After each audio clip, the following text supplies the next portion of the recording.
President Obama spoke to Rolling Stone after the election, and he weighed in on why Democrats were unable to reach voters this election.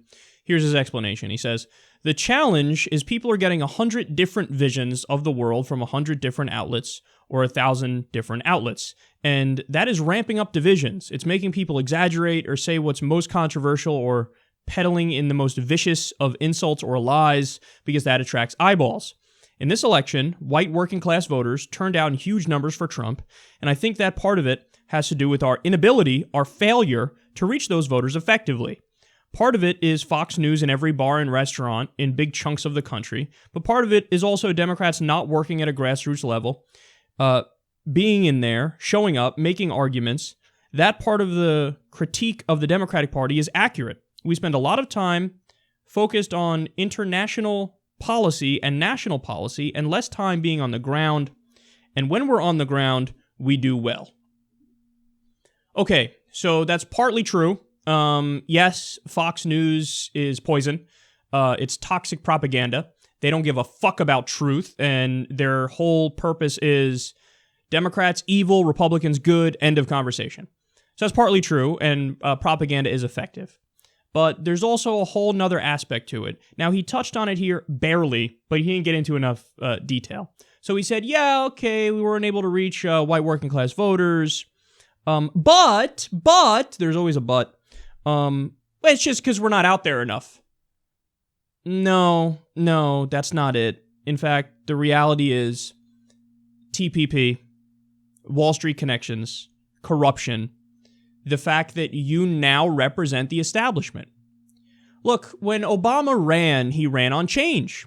And, people looked at this young black guy who basically represented the antithesis of George W. Bush. And they said, oh, that's exactly what we want now because fuck George W. Bush. 2 unnecessary wars, put it on the credit card, exploded the debt and the deficit, the economy tanked. He's just a mess. He was a mess. So anything but a Republican, anything but that kind of person. And Obama came along at the right time, and with a center-leftish kind of message, people went, oh my God, I love it. I love it. He's talking about change. He's talking about ending the corruption. Remember, people forget this. Obama hammered Hillary Clinton in the primaries over NAFTA because she supported NAFTA. And he was like, that's a terrible idea. No, NAFTA was bad, and I wouldn't do these trade deals. Well, fast forward years later, now he's pushing for TPP endlessly, and he defends it endlessly. So, but Obama, that's the problem. If you actually go to the electoral map and you look at the counties and the areas in the country that decided the election for Donald Trump, the Democratic firewall fell. Now, in that Democratic firewall are white working class people in former factory towns who got their fucking job shipped overseas or just shipped out of the country. So, and Bill Clinton signed NAFTA. So they look at him and then they look at Hillary. They're like, why the fuck would I vote for you?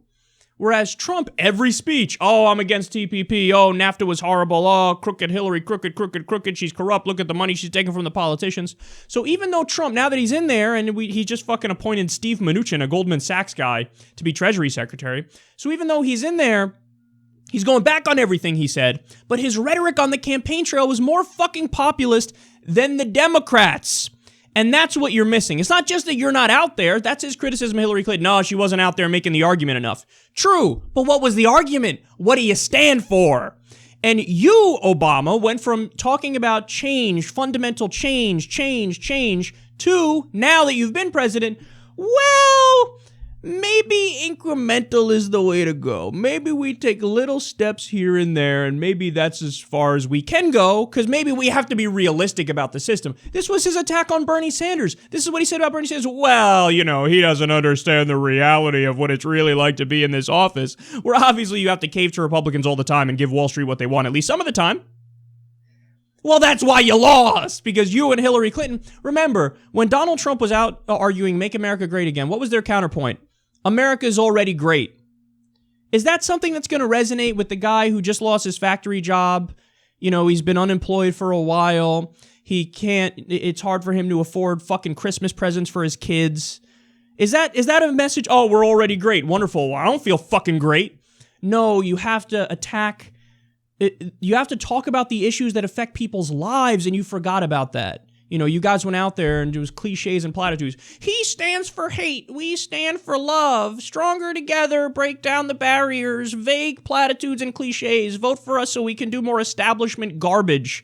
And people went, no, I'm just not doing that. You're for TPP. You bailed out Wall Street. You know, she's corrupt. What the fuck? What the fuck? So you need to fundamentally retool, restructure the Democratic Party from the ground up, and you have to do it in the image of Bernie Sanders. Because if you don't, then you're going to keep losing, and we're warning you of that right now. Are you going to listen, or are you going to shove your head in the sand?